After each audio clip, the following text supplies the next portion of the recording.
Hi, this is Melvin York with Gardening with Daddy Pete. Today we're going to be talking about deadheading in the garden. Flowers, perennials, annuals, why we deadhead, what the purpose is. I've had several people ask me, what is deadheading a plant? When should we do it? How should we do it? And so we're going to just hit on that a moment. Just a short and brief segment here that may help some of you. Deadheading a plant means to remove the spent flowers or flowers that's already bloomed, the ones that look bad. Now, you can do that for one or two reasons, and hopefully both. One thing, it does make the rest of the plant that's still blooming or putting on buds look good, and it doesn't look bad. But after they've gone, it actually promotes more flowering.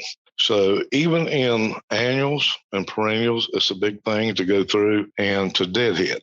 Now, I know a lot of you, if you grow mums, chrysanthemums, that you'll see the buds coming out to bloom early in the summertime. We always go through and pinch those off because we like to see the mum as a fall blooming flower. So by pinching those off, they reset flowers in several weeks, and we actually do get a bigger flower in the fall when the weather's a little cooler. So just one example of why we do that. Deadheading flowers, you can deadhead some of, like I do that with my sage sometimes, an herb. I'll deadhead those, pull that stem back, and right after it flowers, I don't want it to make seed. I want it to add more leaves on. So it will come back again, and it will add that flowering effect again after it does tend to put on more foliage. Also, there's a lot of plants that has a long stem that's blooming. Let's just say some of the plants like dahlia that has a long stem. The head has done blooming now. You're not wanting to save the seed off of that one, so you want to go down the bottom of that stem and cut it at the base. If you take one or two leaves of the foliage with that, that's not a big deal. But again, believe it or not, in several weeks, it will promote more flowering. One is daylilies. Daylilies, not so much that it's going to promote more flowers, but what they do after the flower's done, it produces a seed bulb, and that sticks up and it's pretty unsightly.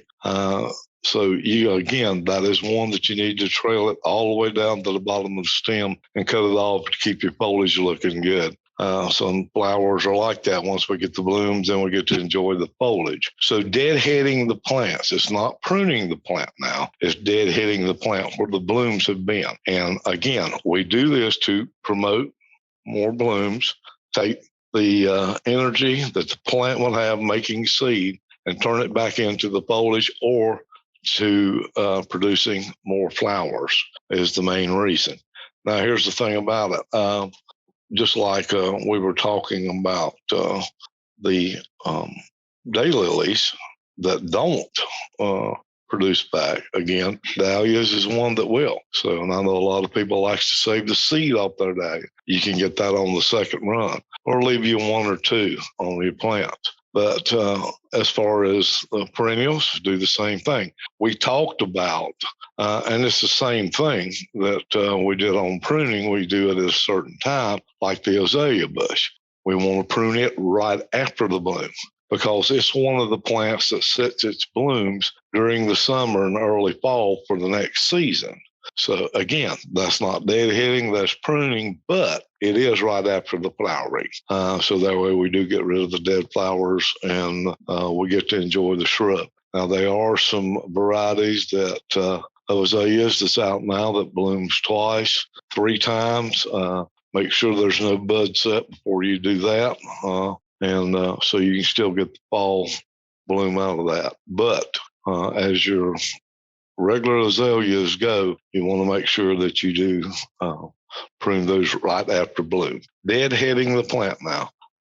Again, don't confuse that with pruning. What we want to do is we want to take care of the flower. You actually can deadhead petunias. Petunias an annual, and the flowers look bad afterwards. Snip them. Believe it or not, it does promote more growth. As you're taking the energy from that plant, instead of it making seed, it's taking the energy again to promote a flower, which in turn makes seed. So what you're doing is you're lengthening the process of making the seed with that plant. I kind of hope that helps everybody. I mean, I really hope it helps everybody to understand that a little better. And it does answer, hopefully, some questions that I've been asked about deadheading here lately.